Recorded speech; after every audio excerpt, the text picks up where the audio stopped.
in this country, visibility, invisibility, erasure of our story, the story that we've been told is not necessarily the true story, right? We're seen as these historical stoic beings, or that we all died, that we were all killed off.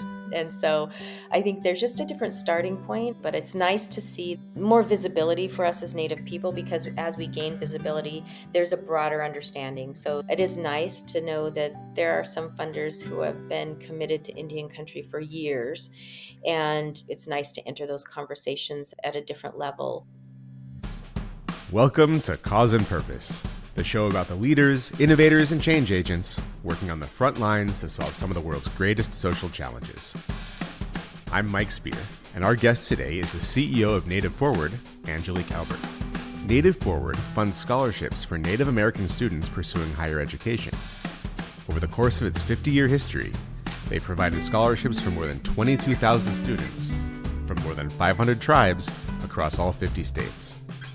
Angelique herself is a lifelong learner and has had quite the fascinating career path en route to taking the reins of Native Forward. We talk about her upbringing, the unique context in which Native Americans are living today, and uncover some great insights and lessons learned from growing a national nonprofit organization and engaging with big philanthropy. Hope you enjoy. Angelique, so great to have you on the show. Thank you very much for joining us. Thank you so much for having me. I'm so curious. You grew up on the Flathead Reservation in Montana, which I have to imagine is a very different experience than most people in the United States experience when they grew up. I'm so interested in what that was like. How was your childhood? What was your family like? And what was it like growing up in such a place, especially in some of the differences from what most of us might experience? For me, growing up on the Flathead Indian Reservation that's home. Every time I leave home, I miss it because there's so much natural beauty. You're surrounded by the Rocky Mountains and the Flathead Lake and lots of trees. And it's just one of the most pristine places that I've ever been in my life. And our tribal leadership puts a lot of emphasis on natural resources and making sure that we take care of them. And so I feel like that's a priority, and you feel it when you enter the reservation. You know, you come up over a hill and you just see this beautiful mountain range. And first and foremost, it's natural beauty and just surrounded by the environment. And for me, there's also a sense of that connection to tribe and that connection to place. I had a split family. I was raised by my mother, and I had two brothers on my mom's side of the family. And then on my dad's side of the family, I have three brothers and a sister. So I got to share time between my mother and my father's home. And I think that there's a preconceived notion of what it's like on a reservation, but reservations across this country are all different and unique. And for ours, I would say that you wouldn't necessarily know that you're going on a reservation, but we have 1.3 million acres. So it's pretty vast. And because of our reservation being open to homesteading in 1910, it is diverse. So we have a lot of different people living there. But I would say I grew up close to my culture, close to my language. There we have powwows, and the tribal college is a local kind of community spot where there's events going on all of the time. It's very rural living. I was fortunate enough to spend some time maybe 20 years ago, way up north inside the Arctic Circle, northern Alberta and Saskatchewan, kind of on the border there in Yellowknife territory. Mhm. And one of the things that really struck me about spending time with the folks who live there is the sense of community. The leadership structure, extremely democratic. The chiefs there, at least, were elected, which I was very surprised by, coming in somewhat naive, I think. And I remember distinctly towards the end of our trip, one of the gentlemen that we were working with while I was up there went out in his speedboat and went fishing. And he came back in and he had this huge pile of fish. And sort of a call went out to the entire community. I forgot his name. I apologize to him. So and so just came back from this fishing trip. He's got a bounty. Come get your fish. And there was this incredible sense of sharing and communal action there. Did you experience some of the same things, or is that sort of unique tribe by tribe and region by region? It is unique tribe by tribe, but some of the cultural values are similar, and that's what you're speaking to, the sense of community and that connection to community, and making sure that we're not as individualistic as maybe most of society. We think communally and we think of the well being of all of our members. So I think that's something that you'll see across many different tribes. And then that political structure, we've always had political structures in place, and they are very democratic and inclusive, and those are type of things that I do bring into my workspace when I work. And that's different for some people who haven't worked in a tribal community. I've worked in tribal communities and outside, and it is significantly different. There's a sense of debate and hierarchy, and when you go into maybe more of the corporate world. But for tribal Mhm. communities, there's always a sense of diplomacy and inclusiveness, and it's about the relationship and it's about building something together. So that is something that you'll see on my reservation as well. I think that in most tribes you think of the holistic impact. So I would say that is similar to the way I grew up, just based on the value system. We do elect our tribal leaders. And something else that you'll see that's different to some tribes and similar to other tribes is that we have matrilineal families as well as patrilineal. And so we have very strong women leaders and always have. So I'm thankful that I've been able to see that growing up. And then in regards to fishing and hunting and those things, you definitely see that shared sense of making sure that we take care of our elders. If you're getting bison, that we have programs established to make sure that our elders are getting food. And so there is that sense of community and making sure that we take care of one another. I'm curious to know more about your family. You mentioned coming from a split home and getting to spend time with both of your parents together and separately. It's always interesting to me to get that background, especially as to how it inspired you towards social impact work. Oh my goodness. I will say that I'm thankful that my mother and father were split because they're so different. I can't imagine them Mm, together. My mother is this very strong, independent woman who is very tied to culture and customs. And then my father is the more nurturing one. He's, an environmentalist and loves animals. And his thing is daily to get up and see all the birds that are out. mm, Also, I grew up in very humble beginnings. So, on both sides of the family, there were struggles with financial stuff. And I think that informed my life path. And seeing inequities as a child and seeing challenges and struggles, I guess in my early life, I just really wanted to see safe spaces for kids. And then as I grew up, I think that kind of transitioned into wanting to create opportunities, and that mm. just turned into a drive and passion for even more in life. But I think that my younger life, I didn't feel like I grew up poor. I don't think anyone ever does, right? But also I did recognize that maybe my life was a little bit different than others. But also I grew up with two brothers who had muscular dystrophy. So Oh, there well. was a sense of taking extra care of people and making sure that our children just had what they needed. You've had a very interesting career path, and we'll dive into this a little bit later further, but the criminal justice system and the casino culture and impact work, obviously. You're quite a celebrated artist, from what I understand. Oh, yes. That was one of the things that is just a part of what you do. You grow up, you do beadwork, you go to powwows, you dance, and the artwork is just mostly about keeping the culture alive and making sure that we carry on those traditions. But I did at a young age start doing that professionally to support my family, and then started getting into the art world and winning awards. And then I started showing at Santa Fe Indian Market, and I've won a best of show there. I've won blue ribbons, and that was quite a while ago. I stopped doing that for a while professionally. I definitely do it on the side, and I still Hmm. make regalia and do artwork, but I think that that's something that I will do forever and pass on to my kids. My kids do beadwork as well, and now my grandsons are starting to. And so I think that's something that we all do, whether it's beadwork, basket making through quill work, or natural weavings, or regalia construction, all of the different art forms. I think that's important because that's a part of our culture, and we definitely want to keep that alive. As you talk about your art as a way of cultural preservation and expansion and sharing, I'm curious, you talk about natives dealing with a different starting point than non natives. I know the school systems are not exactly on the reservations what they are elsewhere. I think most people think of schools as more or less the same everywhere. Curriculum might differ from city to city or county to county a little bit, but the basic core is the same. But in Native American life, and I found this to be true up in Canada too, it's a bit more than that. Can you expand on the school system there? Absolutely. So, what I will say about education for Native people is that our introduction to education was the boarding school system.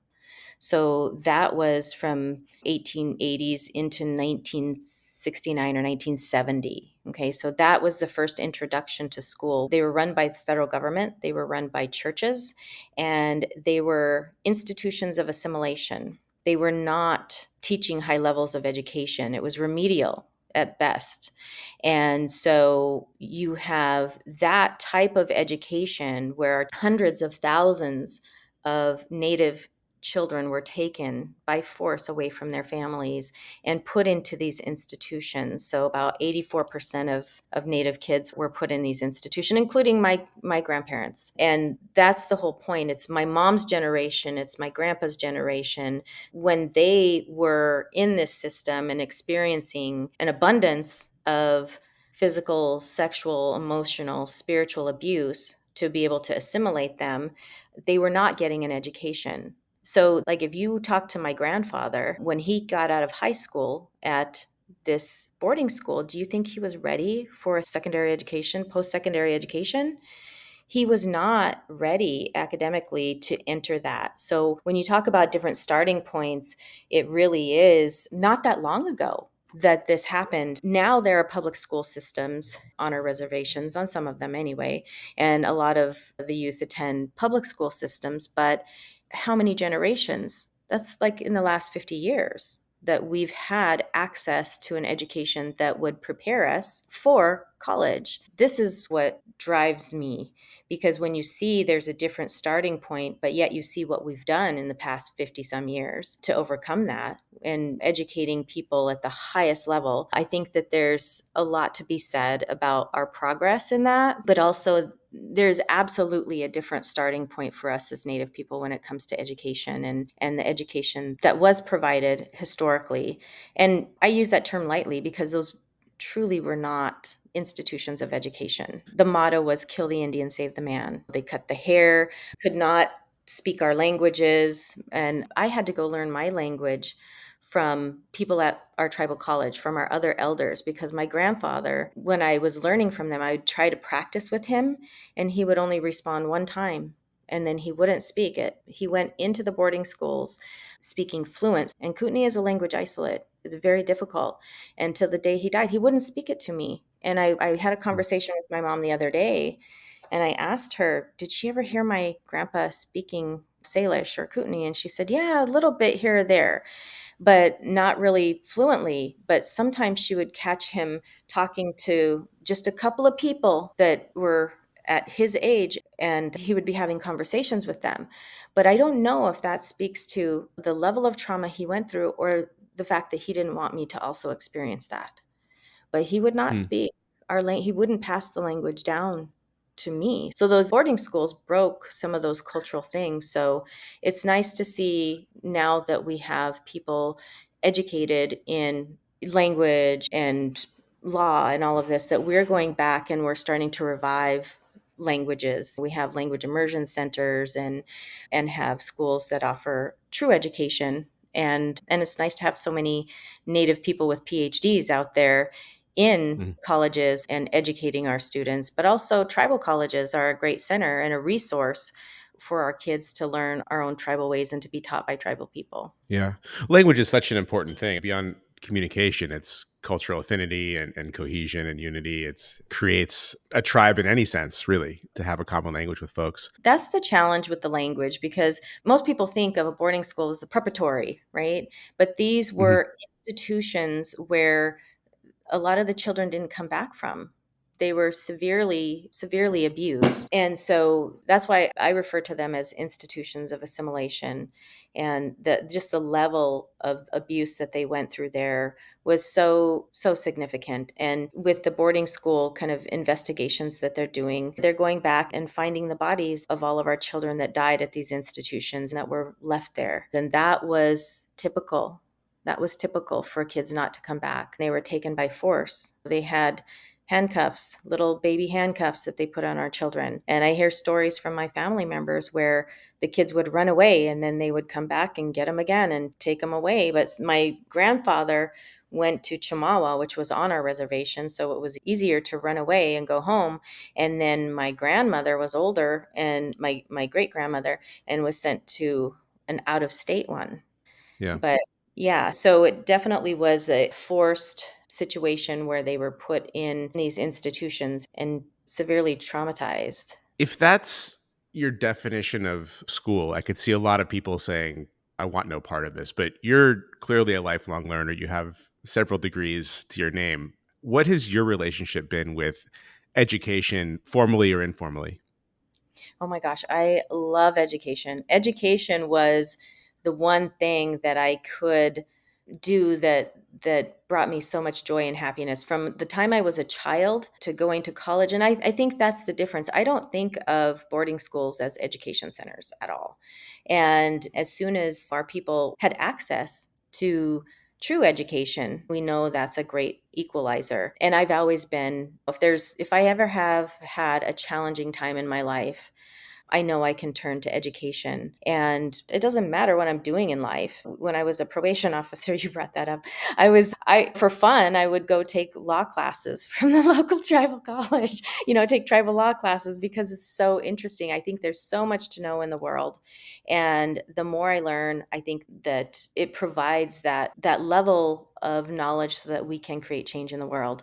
And I think that education is transformative, and I will be a lifelong learner. And I think that I am not alone in that. When you look at our tribal educators who have laid the pathway for us, there are people, my predecessors at my current organization, they were working in the BIE, and then also they were tribal leaders who were heads of the National Congress of American Indians. And they're like, if we're really going to make a change, we have to commit to educating our people because that is the core building block of any success in this world. So we need to be educated. And I think that's something that has been a traditional value. And for me as a Salish woman, I think those things were taught a lot by our men, but also through coyote stories. So education has always been important to us and always will be important to us. But when we see in the type of education that we were given, that's a driver for wanting to educate ourselves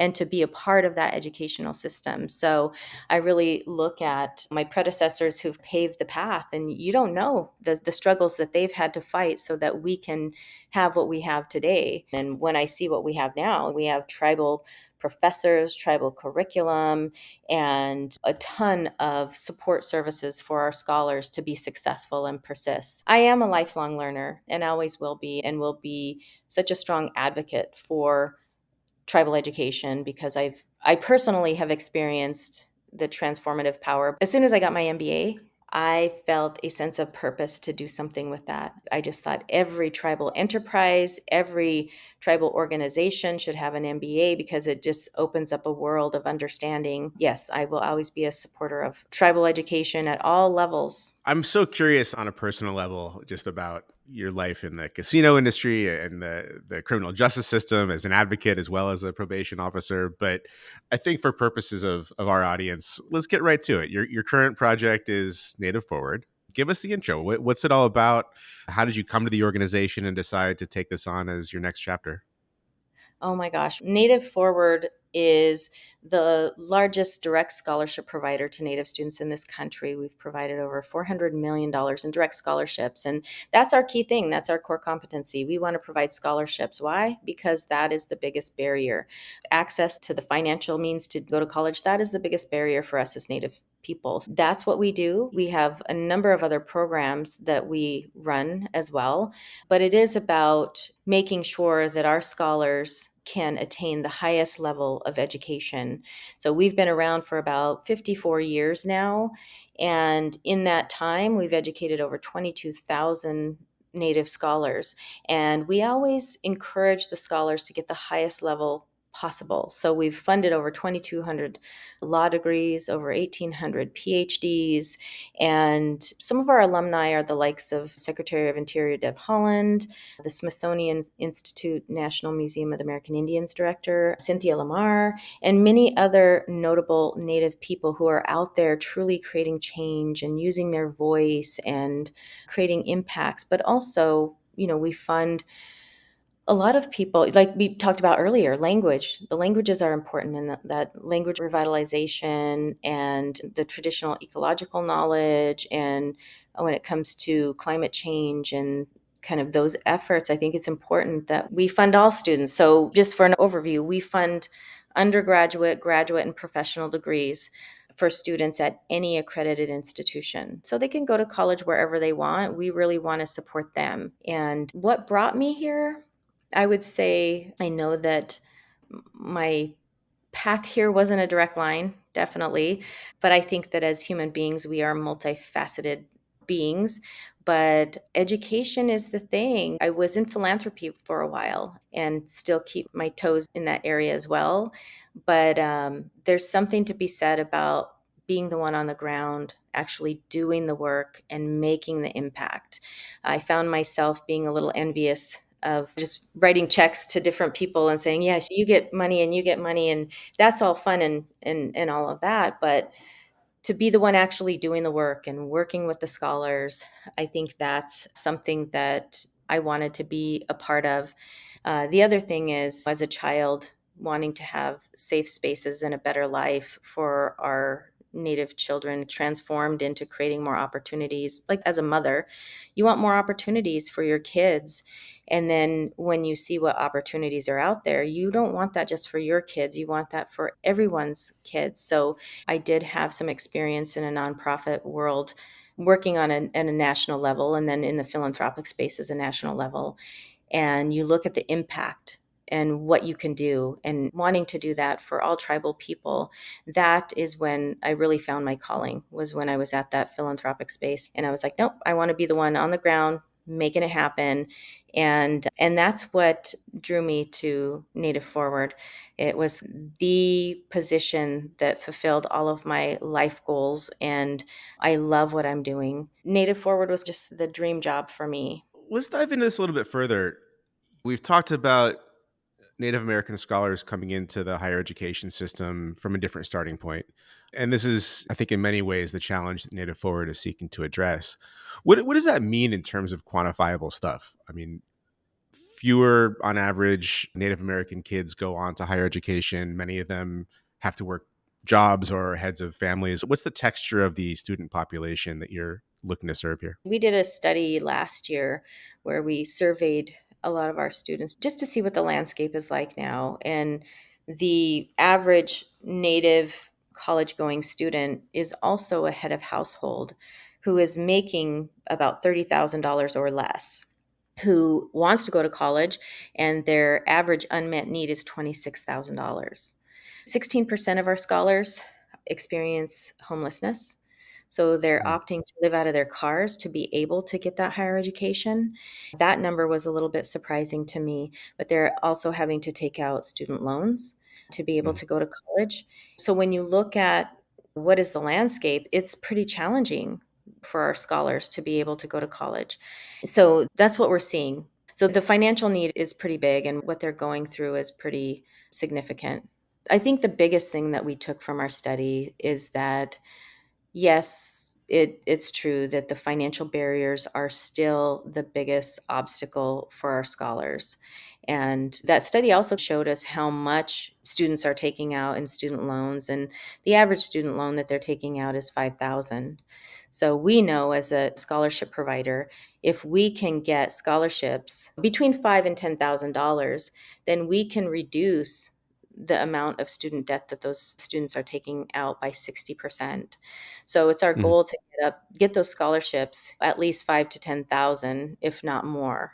Right now, our largest scholarship is 30,000, and that is closer to the average unmet need of $26,000. That's our ultimate goal, is to ensure that they don't have to walk away from college with an enormous amount of student debt. Just to add some more context to what you just said, I think most of us who grew up non-natives in what most people would think of as our public school system these days get an education in Native American history to an extent. We understand the reservation system. We understand that before the Europeans arrived, that Native Americans populated the entire US and they were displaced over time. It strikes me as we're talking that one way to think about it is internally displaced refugees in a way. And the education system that we talked about, the sort of forced attendance at these residential schools, is a way of disenfranchising and removing students from their culture and from their previous generations. Can we talk a little bit about land and its role there? I got to learn, again, when I was up in Canada, that a lot of the way that land transfer happened was a result of language barriers, was a result of intoxication in some cases, Native peoples agreeing to stuff that they were presented with duplicitously. And at least up in Canada, what I'm aware of is land was given back to the Native people, but then it could easily be conscripted by the government for whatever purpose, really national security. But then, even in areas where national security was the reason, it would then get subleased out by the government to mining companies and extraction and timber companies. That's actually the reason I ended up doing this documentary in Canada that I mentioned. Can we talk a bit about the role of land capture and how land is controlled with regards to the education system and how these kids are coming up? Sure, yes. So I'll make 2 points. The first one is my view of history is, and what I was taught is that as the federal government came in, the United States government came in and was trying to acquire land, and there was a period of extermination. Extermination was the policy to acquire the land. And when they were unsuccessful in doing that, they entered into treaty negotiations with tribes in the United States. And with those treaty negotiations, tribes retained the portion of their Aboriginal territory. So I look at it not as this land was given, but our tribes fought to retain a portion of the land. So those are the reservation lands that were established via treaty rights. Mhm. Now, every single one of those treaties was violated when they implemented the Dawes Act and opened up those reservations for homesteading. And there was a land grab where people were given land for $1 an acre within the reservation boundaries. Now, also in regards to education, what happened in this country was the Morrill Act, the land grant institutions, where the federal government took land expropriated from Native people, and my tribe was one of them, the Bitterroot Salish people in the Bitterroot area in northwest Montana. They were forcibly removed from the Bitterroot area, and that land was given to the University of Montana. So these are land grant institutions. They're given this land.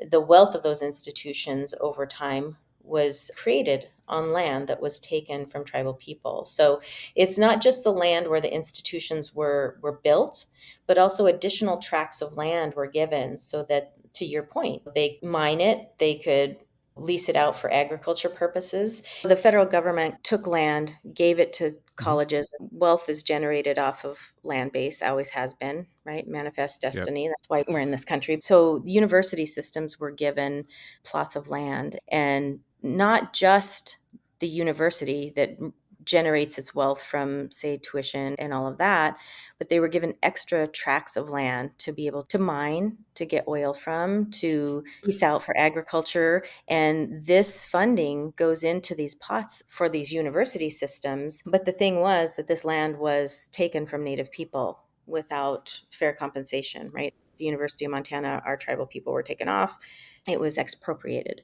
And here, this is your free land, right? That was in the 1800s. And then in 1990, the TCUs were involved in that. In 1890, that's when HBCUs were included. The disparities persist. So appropriations gives additional funding to those land grant institutions. And when you Yep. look at the amount of funding that's given to the state institutions versus HBCUs versus TCUs, there's still disparities that persist. So when I look at those disparities on top of the fact of what individual tribal students are going through, it really exacerbates the problems that our students are challenged with. So there are systemic issues, and then there are just the personal challenges. I think that's something to consider, and that's something that I always encourage universities and colleges to look into is how was your institution formed, and to consider the traditional people of that country, of that land base, I guess you would say. I would say the University of Montana acknowledges that, and they do a tuition waiver for any member of any tribe, which means that's a citizen of that nation. Any tribal citizens can apply for this tuition waiver to go to school there. So that waives some of the expense for those tribal people. And I think that's important for universities to acknowledge their history. And some places are doing that by doing a land acknowledgement, and Mhm. that's nice and all, but more Yeah. appreciated when you take it a step further and you take action. When your wealth of your institution was built on that land, I think that there's an additional step that could be made. And I think that's something that I encourage universities to think about, because I think that's a way to really advocate for our Native scholars who we want to level up when they've had a different starting point. That's a way of helping them to get us a step ahead. Yeah. Well, level the playing field, really. Exactly. You talked about extermination. There's more than one way to accomplish that, right? There's the violent way and disease and things like Mhm. that, but there's also the cultural extermination and taking land. Are there, this maybe is a little bit of an aside, but since the issue of mining came up, I know that one of the things that I'm focused on right now in building Altruist is sort of unintended consequences. And when we talk about extraction and mining, I know that one of the problems that can be associated with it is pollution and runoff, which causes health problems. I know up in Canada, they're dealing with health issues related to gold in the water and uranium in some cases. Was that a factor in on your reservation, or is that was that not as much of an issue? That was not as much of an issue. Our tribe does not allow that. And that's something I think it's important just to say that tribes are sovereign nations and they individually decide what will happen within their reservation boundaries. So our tribe did Hmm. not have any mining. We're a no dig reservation, so we don't allow any of that on our reservation. I think our challenges were a little different when it came to natural resources. We did have a contract with an oil company once that had a pipeline that went through there. Hmm. It leaked in our tribal council. This was one of the first chances that I saw for our leadership to really stand up. They said, take the pipeline out. And the pipeline was like, the company was trying to offer more and more money, and they said, take it out. Our natural resources are more important. So that's something that I was able to see, and a strong leadership and a strong stance on those type of things. But for us, we had a dam that was installed right over a sacred site, a hydroelectric dam, and that generated money for a lot of years for this company. They basically went to our tribal leaders and got the sign off. That was heavily influenced by food that was brought in at a time when our people were starving. And so we had a hydroelectric dam, and then later we educated our people, and they went in and fought. We had people that were lawyers, tribal lawyers, and they came in and they fought for the right to have lease payments for the land. Keep in mind, this was many years later, right? Yeah. So we did get lease payments, and then they fought to have the first option to purchase that dam. And so Hmm. we bought that dam. So now we own a hydroelectric dam on our property, which we didn't really want in the first place. But still, this is the life that we have. So I think that it does speak to ensuring that we were able to educate our people who could then go in and legally advocate for what was right for our people. With the oil pipeline getting that removed, was that a big battle? I remember several years ago the Dakota Access Pipeline was a huge thing. That Did you have similar troubles with that, or was it taken care of properly? Oh gosh, for our tribe specifically, that we didn't have a similar issue at that time. I think that the agreement was directly with the tribe. So when the tribe cut it, there was no problem with that. I think that the entire country concerned and should be concerned about the Dakota Access Pipeline. And I think there are other challenges that are currently going on across this country that I think that all citizens of the United States should be aware of these type of things and the potential impacts that those pipelines have to pollute our water and our land. Because it's one thing if it was going to go through a highly populated non-native area and it was diverted to say, oh, now this, since the people in this city don't want it, they don't want the possibility of pollution, we're going to divert it down to tribal lands and it can Mm, pollute tribal lands. Guess what? There's nothing that happens in a cone. Tribal land is not just, these waterways impact all of us and all of our people and everyone down the line. So I think that every person in this country should be concerned about our environment and the impacts of our actions. And I think that's one thing that our tribal people, I feel like we were the original scientists of this country, and we have lived in harmony with this land since time immemorial. And I think that we can offer advice and ways that we are more educated in those areas. So I think that it would be nice to see the tables turn a little bit. And we are seeing that. We're seeing more of our kids. When we spend money on STEM, for us, we spend, oh gosh, I would say probably 2/3 of our funding annually goes out in STEM funding. And we're mm. seeing a ton of that to support land conservation, language, revitalizing traditional plant medicines, and things that are hydrology and fields that are, I see the next generation, this newer generation, really being more mindful of our environment. But I think that we should all be more closely aware of those things. Yeah, I think as Americans, we like to do the thing and profit from the thing and take the thing and not worry about the consequences of that or the cleanup that has to happen. I think that's starting to shift, but obviously it's a huge problem. I think also in what you said is this idea that we can't do this project here because people are impacted, so let's put it on the reservation. There aren't people there. And down the chain, guess what? There's another Yeah. city just down from the reservation, and water flows. It's Yeah. like the blood of this nation, and it goes from one end to the other. It doesn't stick just to the reservation. That will impact Yeah. all of us. Yeah. So let's talk about what you just said as well in terms of the investment in STEM education. I think that the latest stats that I saw, Data Forward supports over 20,000 scholars in its history, $400 million dollars in scholarships, which is impressive across all 50 states. What does that mean in terms of long tail impact? You mentioned the student loans, but in terms of what those numbers mean to the lives of the students that benefit from it, how does that actually impact them in the long term? Well, I think that first, in the short term, I want to address that just for a quick minute, because if scholars have funding annually, they get to persist and they get to graduate. So we're able to measure the impact by graduation rates. So we see our scholars graduating at 69% for undergraduate students and 95% for graduate students. So to compare that, the average graduation rate for Native students in this country is about 38% to 41%. So I think in the short term, it is being able to persist and get to that next level and so that they can graduate. So that's what I see in the short term.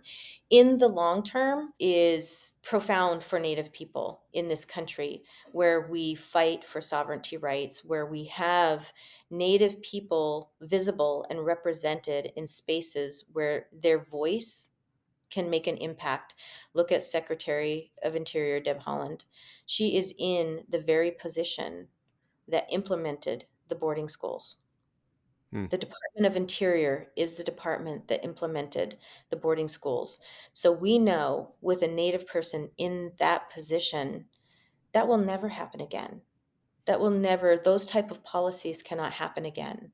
So when we have tribal lawyers fighting to retain treaty rights, we know that we can continue the cultural perpetuation, right? But also I feel that as Native people, I feel like we contribute in different ways. I think there's a beauty in diversity And I think when we all come together, I think that we're stronger.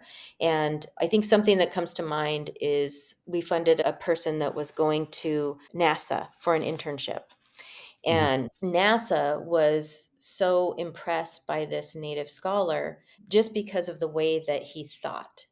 And he thought in a way that was more holistic. So when he was working on the Robonaut, he just thought more holistically and thought of things that other, even Ivy League school students, they just thought differently.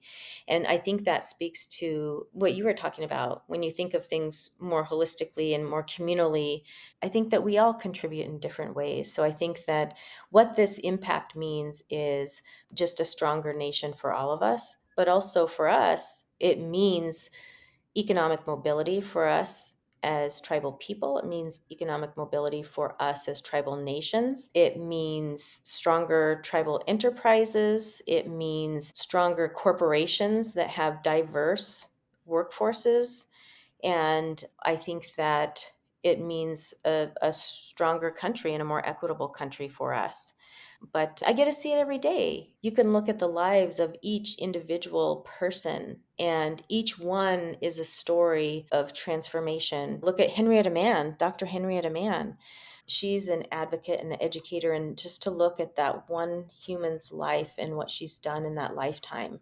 Her grandmother went through, I think it was the Sand Creek Massacre, and to see what she's done, where she's started her own tribal college. She's worked at many different Ivy League schools. She's worked at different university systems at a high level and contributed to ensuring that these university systems were welcoming to tribal students, that they had tribal curriculum and tribal professors and had support services for our scholars. So this one person's life has Mhm. impacted the lives of so many other scholars. And I think that's the beauty of what Native Forward does, is we're educating one person times 22,000, right? So I think that our success as an organization definitely lies in the stories of the people who are out there doing the work, and that one little scholarship, and we've done kind of economic studies on it, and in the ROI is like 16% per dollar.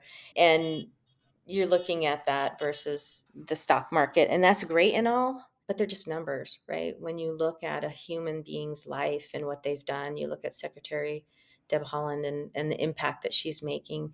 I think that's where the success lies. You mentioned the economic mobility and folks going out there in the world and doing amazing things. What does it mean to the tribe and the tribal community when those folks come back and choose to live on the reservation or join local government or invest back in their communities that they came from? We see that a lot. For me, as a Native person, we're taught that. That is one of the value systems, is to be able to come back to our tribe and to benefit our tribe and our collective being. And I do that from time to time. I will go back and serve my own tribal Mm. community in different ways. And I think that's important. And we see a lot of our tribal scholars doing that. And there's a number that go out into corporate America as well, but a lot of the students do go back. And I think that's essential for running these tribal enterprises. It's not just gaming. We have corporations that are doing federal contracting. We are running our own banks. We are running our own hydroelectric dams. And I think it's essential to have those leaders in those communities, because those tribal enterprises, the dividends that are generated from that, go back into the tribe.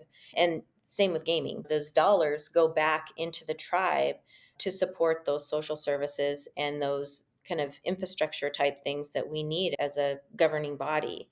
We have police force, we have court systems, we have education systems and health departments. And so those type of enterprises support the tribes to be able to take care of themselves and truly be sovereign nations. So it is critical, and it's nice to see. It's pretty nice to see so many educated people in positions of leadership and running. The program that I graduated from was Gonzaga University's Mm. MBA program, but the one that's specifically geared to American Indian entrepreneurship. And Mm. we have a tribal council member who graduated from that. We have two of the executive team members who graduated from that. We have many department heads that graduated from that program. So it's really nice to see us elevate to the next level and the next level. And I hope our ancestors would be proud if they look at us today and look at the fact that this education has allowed us the opportunity to come back and then to invest in what's important to us. And when I think about the departments that this people are working in, they're around the same things that are important to us. It's those the environmental things and the health industry, right? And taking care of our people. I think we need more of that, honestly. We've spent a lot of time making sure that we have lawyers in place to fight for our rights and retain the rights that we have. And we have educated a lot of PhDs, so we're educating our own now. But I think we need more help in those health fields. I think your ancestors would be proud. And I say that as an outsider, but as someone who has the impression that Native American cultures think very holistically and in terms of multiple generations, in terms of centuries of time, rather than the short termism we seem to have prevalent today. I think they would be proud and see this as a stop on the journey. Since you joined Native Forward, it seems like you've had a tremendous impact on the organization itself and have taken it to a new level of effectiveness and scale. Can you talk about that process from joining Yes. the organization in one place and bringing it to a completely different one? There's a lot of challenges I know that go along with that, but I'm curious about your journey there. I feel actually very proud about this because when I came in, the thing I did was just learn. I learned Mm. from everyone who was there, the experts who were on the ground. And what I learned in my first year there is that my predecessors built a fabulous program around scholarships and support systems for students. And so when it came to what I could contribute, I came in with my MBA and saying, okay, what do we have? We have this phenomenal product and or service, right? We have this phenomenal thing. And it was very clear to see it was missing marketing. It was missing fundraising. It was already fabulous. It just needed a little light shown in that direction and a lot more money put into marketing and then maybe some infrastructure around fundraising. And again, that comes with sharing your stories. So I think that's what I've done is came in and definitely took my education and my business degree and implemented the marketing strategy. And also I'm very strong in strategic planning. So creating a plan and executing is I'm a little nerdy, like, you know, It's good though. It's important. don't tell anyone. But I do. I love creating strategy, but I think the key is getting everybody on board and executing it. But we had the first strategic plan. We had a 4-year strategic plan, and we're able to implement that fully in 4 years. And then with the infusion of some funding that we received, we were able to procure the just top of the line strategy work. Mhm. And my little strategy looked like the toddler strategy compared to our current one.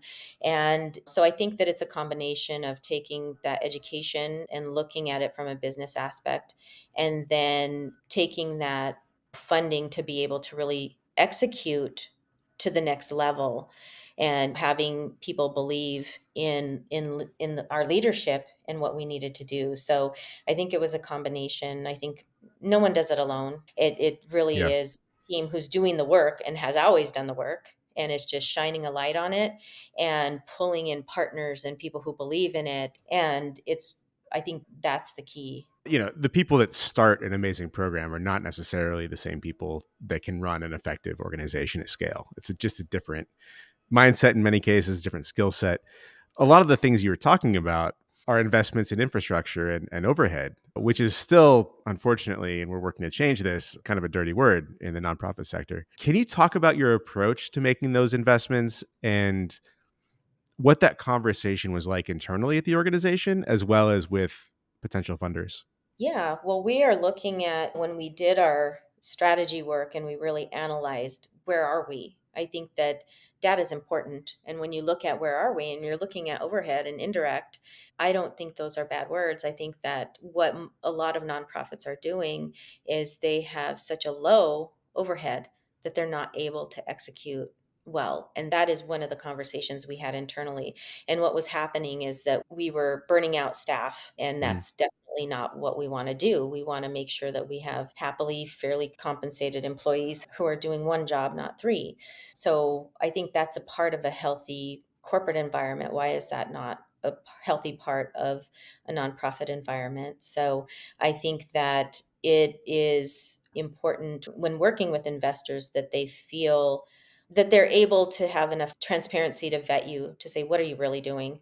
And to have those open dialogue to say, here's where we are, here are our shortcomings, and to just be able to clearly outline those in your analysis of the organization. So I think it's having those open conversations and getting champions, but also you have to be able to show that the work is actually being done and effective. But for us internally, it's really looking at those shortcomings. And I think that the exciting thing is that every time we do this, we refine it. So my Hmm. first strategy was exactly what you're talking about. It was infrastructure type things. And now we're in a growth phase, right? So we are scaling.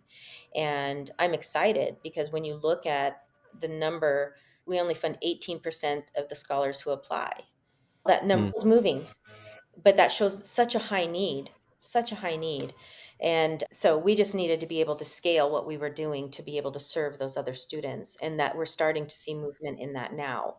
So I'm excited to see our numbers from this year and next year, because I feel like we're definitely moving the needle and scaling up. But you're right, the first few years was really focused on building that infrastructure and putting those additional staff members in place, and now we're scaling up. So this was a big year for us. We've received so many awards, and it feels Mm. good to have the accolades, but more importantly, it feels good to have people know who we are and want to jump in and support us, and they see the value in it as we do, because it's really about that impact and what we do. So the awareness is phenomenal, right? It's very humbling to see how much awareness we've had this year. But at the end of the day, it feels even better to have people join you on the journey and believe in you and truly see the impact. Two questions stemming from what you just said. First of all, as you've invested in growth and marketing and fundraising, what has that increased revenue, increased capacity translated to in terms of increased impact? And second, with the increased awareness, what has that meant to the organization, even beyond just the dollar amounts and advocacy and volunteering in general support? Oh, I would say dollar wise, when you look at that, you're looking at the Native Forward being able to quadruple revenue.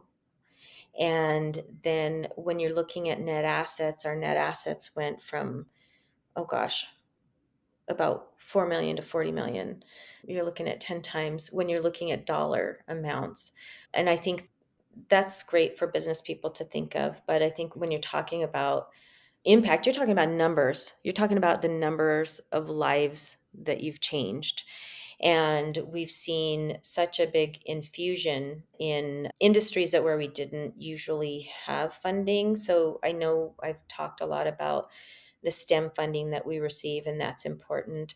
But also, we have seen a big increase in the language funding, in the land conservation funding, and I think that's important. I would love to see more funding in the arts. I think that's something that Mm. is underfunded still in this country, but we have seen an increased funding in some of those areas.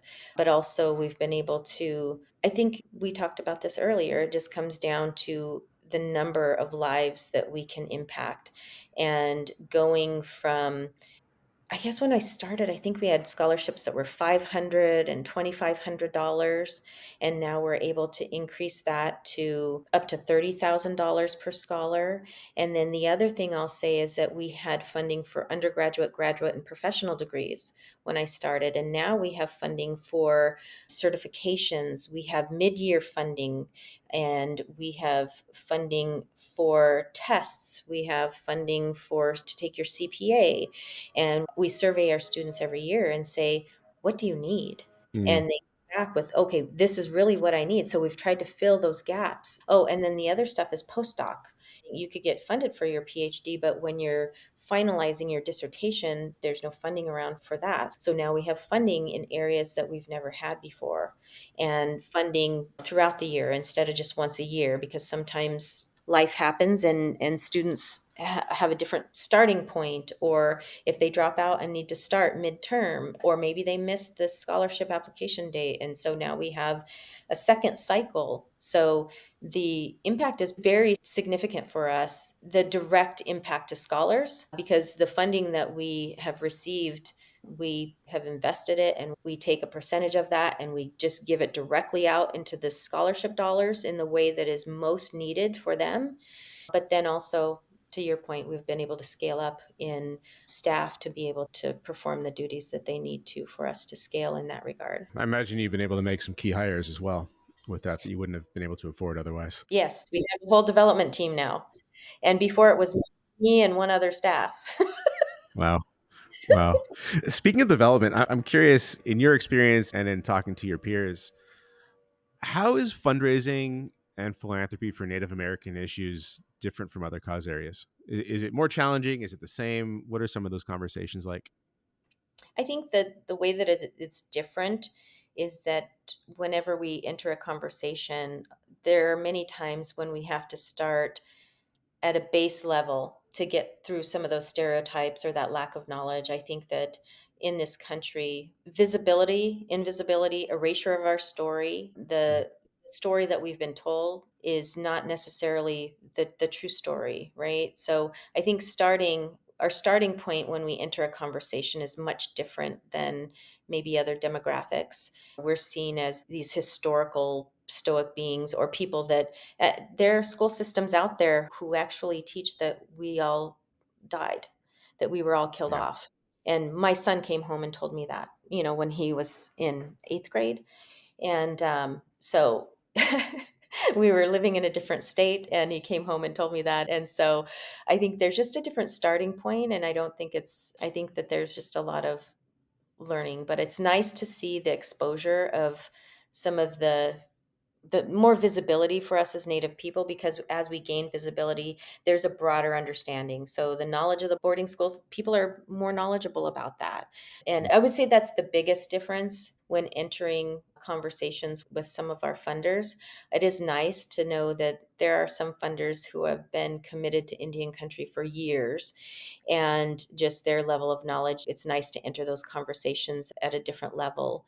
I would say that's probably the biggest challenge, is just getting past some of those conversations. But also I think it's exciting to see more trust-based philanthropy coming into play.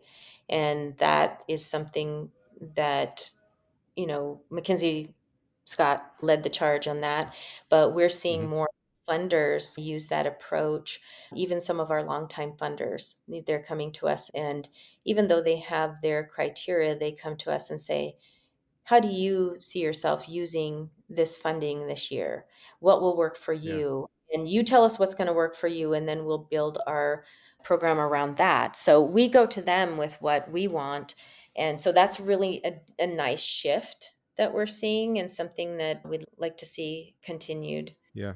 How does the reporting and accountability work within trust-based philanthropy in your experience? Because from the literature, from the marketing that you see around it, there's really not much of a conversation around impact at all. They say, let's trust the teams, let's invest in teams with good cultures and good leaders, which is important. But that's sort of where the conversation seems to stop with a lot of people, where the measurement and evaluation part Hmm.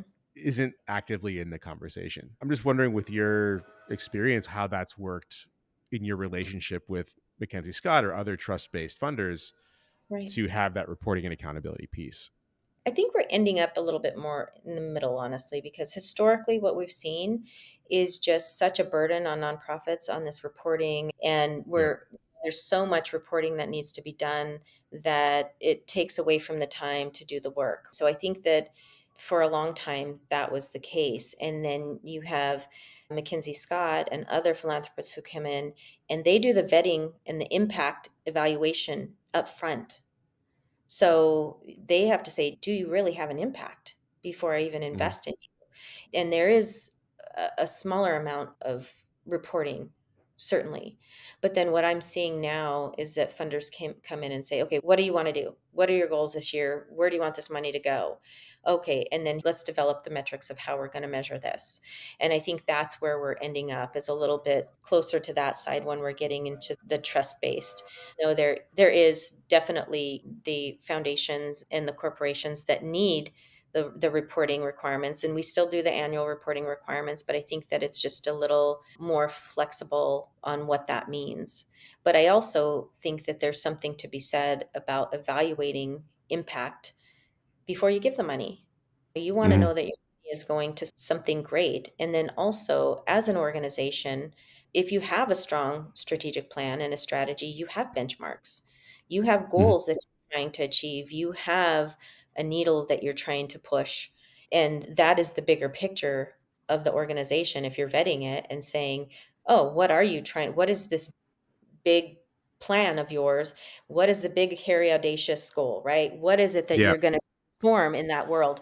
And are you doing it? And I don't think that has to be done by analyzing every data point or every phone call or every. So I think there's room for trust based philanthropy at different levels. And that can include a portion of impact and goal setting. But also, I think that there's something to be said for hitting that big, hairy, audacious goal. Yeah. So Yeah. let's move the mountain. Did you move it an inch or did you move it a mile? How far did you move it? And I think those things can be seen. And I Yeah. hope that Kinsey Scott is looking at us and is proud of us and to see the impact and how far we've moved our mountain in the past few years. And I think that shows. How do you handle it when you miss the target? Because these strategic plans, a lot of it's hypothesis, right? You say, here's where we think we're going to head. If you exceed it, it tells you one thing. If you fall short, it tells you something else. How do you handle it when you miss the mark above or below? Oh, I think that's a part of leadership. That's a part of growth. And we miss the mark. And I think that we exceed the mark in some areas. And when you have a 5 year strategic plan and you have the pro formas that go out 5 years, like meh, you're never going to be precise in that. But what I can say is that you learn what you can, you pivot, and you Mm. decide what components are you going to keep and which ones are you going to pivot and maybe put a longer time frame on. So Yeah. I can say very specifically from our strategic plan, I wanted to be way farther ahead in my research agenda than I Mm. am right now. I wanted to be way farther ahead in my data analysis, and I wanted to be way farther ahead than where I am right now. And those are my shortcomings right now. Yeah, I missed the mark. I did not hit the goal. However, we're killing it in other areas, right? So I think Right. that there's lessons there, and that's what leadership is. It's like you make a decision, you're like, we want to do all the things. We want to do all the Mhm. things. And then you're like, okay, you can't do all the things and do them well. So we're going to cut back on this one. We're going to make this one a priority and we're going to kill this one and we're going to pivot this one and we're going to do this one next. This one will have a longer, horizon, a longer timeline. And I don't ever look at it as a failure. I look at Mhm. it as the next challenge, right? You just pivot. And I think that with any, that's just, yeah, that's a part of becoming great is you have to have your bumps in the road and you learn that some things take a little longer and take a little more time to be able to develop. And but if you don't have the big goal, you're definitely not going to hit it if you don't have it. How's that conversation been with donors in areas where it's fallen short of expectation? I have not had any negative repercussions. I Mm. think that mostly when funders come in and say, what do you want to fund? I'm not giving them our shortcomings to fund. I am not, I'm like, Fair. "Hey, we need support here, here, and here," and I've learned over the past 2 years, we need to do a little more work. So we may Yeah. ask them to then fund the portion of that that sets up a stronger infrastructure to be able to do that. But I'm not telling them the organizational goal of being from 1 to 50 in 3 years. I'm telling them, "Okay, we're going from 1 to 20, and will you help us Right. get there?" So it's really it takes being honest with yourself as an organization and allowing your leadership team to have those honest conversations about where you are, to say, I think that's part of it, as a strong leadership, is making sure you have a strong team under you who is not going to lie to you and say, "Oh, yes, everything's great." To Hmm. say, "Ooh, you're not doing good here. So let's re-strategize." And that's where we advocate for more support for those shortcomings, and we slow down and ask for it at a different level. And we don't ever ask a partner to jump in at 50. We're honest about where we're at. Yeah. You mentioned last time we spoke finding some parallels between what Native Americans deal with, especially in the social sector and awareness around programs and causes, and what African Americans have dealt with. We spoke a little bit about the George Floyd killing and the impact that had on Native Forward. Can you talk a little bit about that? Well, I think that this country had such a strong racial awakening in that moment.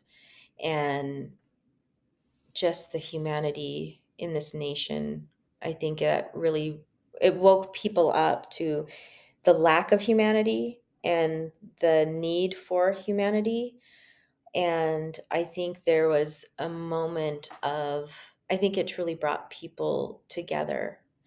And I felt it. I don't think one human being wasn't impacted by that moment.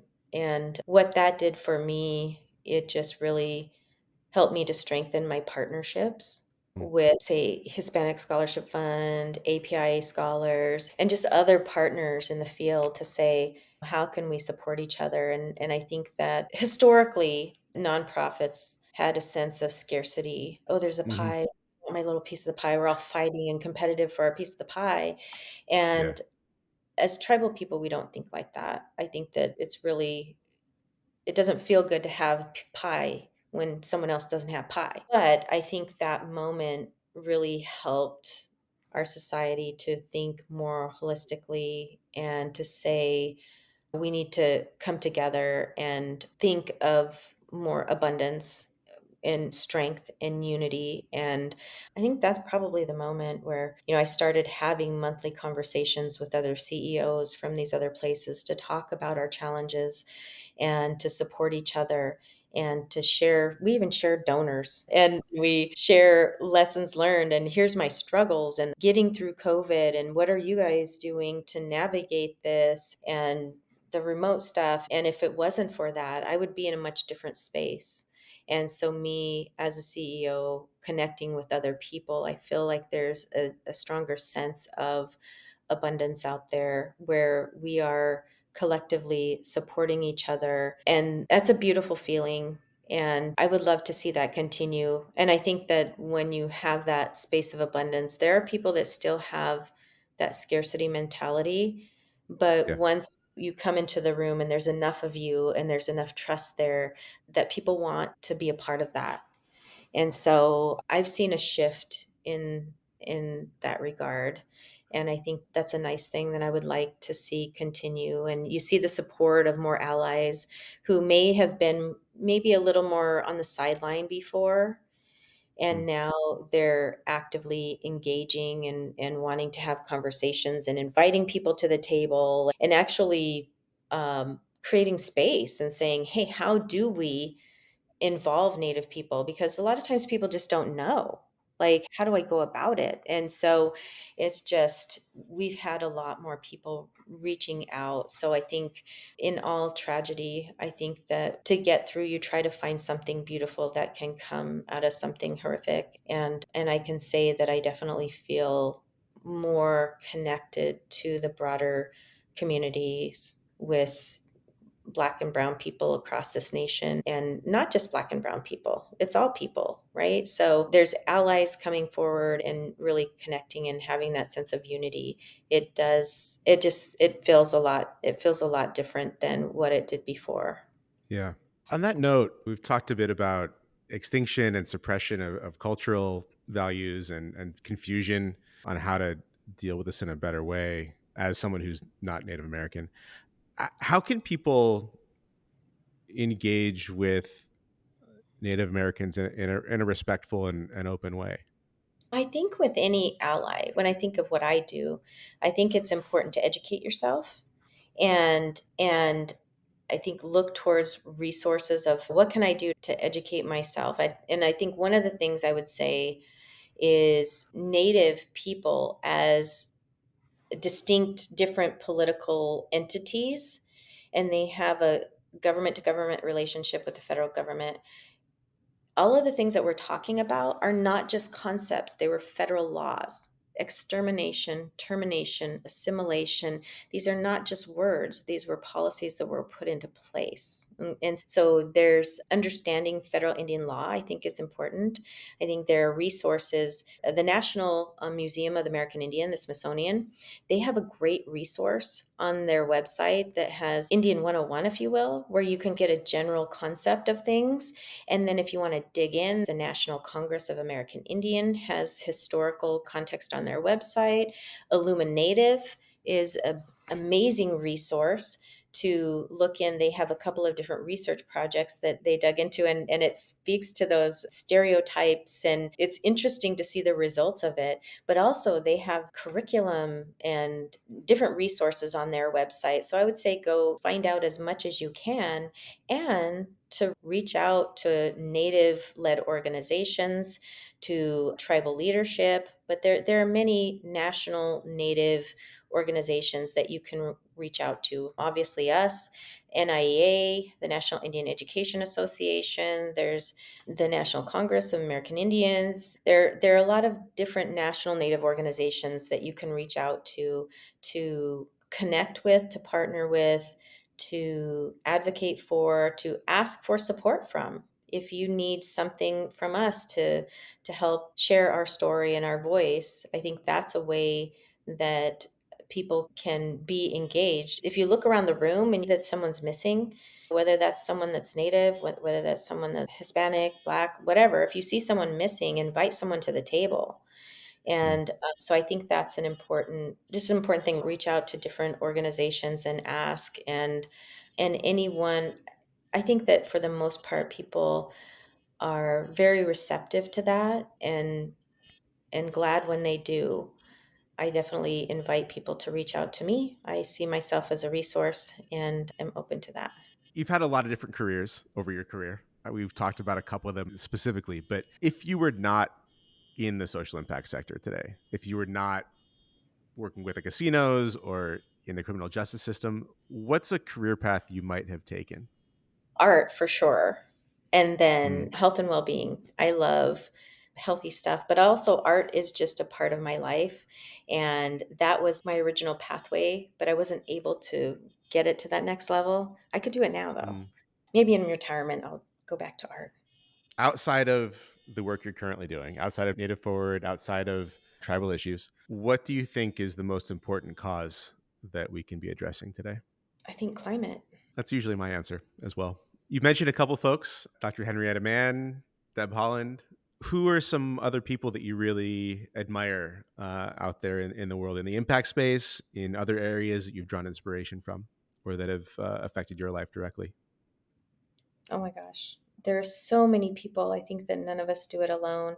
I'm inspired daily by the people I work with. They're just amazing. And the directors, and like I talked about, the people who started this organization and all of my predecessors, Henrietta Mann, Deb Holland, of course, are top of the line. Holly Cook McCorrow, who is my board chair, just Mm. amazing woman who creates change in this world. My father reminds me just to stay grounded. And also people like Mackenzie Scott who take the pledge to give back to communities. We were talking about BHAGs earlier. When you're ready to move on from Native Forward, when you're ready to retire or go travel or go on to the next career, what is something for you that you would like to have accomplished in your time with Native Forward? Moving the needle. I want to be able to fund more scholars. It's our goal to be able to fulfill the unmet need of every Native scholar. Any Native student who wants to go to school should be able to go. And I know we fund 18% of the students who apply. I want to fund 80% of the students who apply. I want to be able to move that needle and just fund more scholars. Fill the whole need. Yeah. This is not something I normally ask, but since we have a tiny bit of time, what do you see as the future of education? We talk about convergence of folks with a public school education, private school education, those that came out of schools on the reservations, entering on a different playing field in some cases, and also being aware that secondary education is changing and there's so many more resources that you can do self-guided education with. What do you see as the future of our higher education system? Higher education isn't for everyone, right? It's not the Yeah. only path. But I do think that it is critical that we continue the path of higher education. I think that we see more people going into alternative types of life paths. But I think that there is a concern about equity in higher education. When you look at the Supreme Court decision on affirmative action Mm. and the impact that's going to have for us as Native people, we have seen a decline in attendance in higher education over the past 14 years, a significant decline. And then with this affirmative action kind of thing, I think that has the potential to also impact our Native people going to have equitable access to that higher education. So I think that my concern is that scholars will be deterred from going to college. And I'm concerned about that because I do see the power of education and I believe in the power of education. And I also value education in different forms. I get the privilege of hanging out with Dr. Henrietta Mann this week and Kimberly Teehee and other Native leaders that just to be in their company and hear their stories, I value that. I feel like that is a form of education in itself. Mm. But I do believe that we need to continue to promote higher education at the highest levels because if we are going to be in positions where our voice has impact and influence, that if we're going to be in those positions and use our voice, we have to be in those positions. And to get there, you need that higher education. So I think it's critically important that we encourage our Native scholars to continue to pursue education at the highest level, at the highest level. It's more important now than ever before. For me, I'm concerned about where we're going in this country. Again, I don't believe that it's the only form of education. It's the only pathway to a successful life, but also in order for us to have people in positions where they matter, we have to Mm. have higher education. So I continue to be a strong advocate for that and will continue to do my part to support scholars in getting to where they want to be. Last question for you. What's the best way for people listening to this to get involved and support Native Forward? Oh my gosh, I would say email me, call me, connect with us, reach out. My email is angelique@nativeforward.org. Call our organization, look us up, connect. But I would say please reach out. And the more that we connect, the more that we partner together, the more impact we can make for not just our Native scholars, but us collectively. So I would just encourage your listeners to please reach out to me and to connect. Well, Angelique Albert, thank you so much for joining us. I've thoroughly enjoyed the conversation. We can go on for hours more, I'm sure, and would love to at some point in the future. But just want to really acknowledge you and say I admire the tenacity, your growth mindset, your agility and transparency as a leader, and excited to follow your work and the work of Native Forward as time goes on. Thank you very much. Thank you, Mike. We'll leave it there for now. Big thank you to Angelique Albert for joining us, and thanks again to the team at Bryson Gillette for making the intro. You can learn more about Angelique's work at nativeforward.org and in the show notes at causeandpurpose.org. If you enjoyed the episode, please subscribe and leave us a review wherever you listen to podcasts. and share it with a friend or colleague you think might find it interesting or valuable. Cause and Purpose is a production of altruist.org. On behalf of myself, Angelique, and our entire team, thanks so much for listening, and we look forward to speaking with you again soon.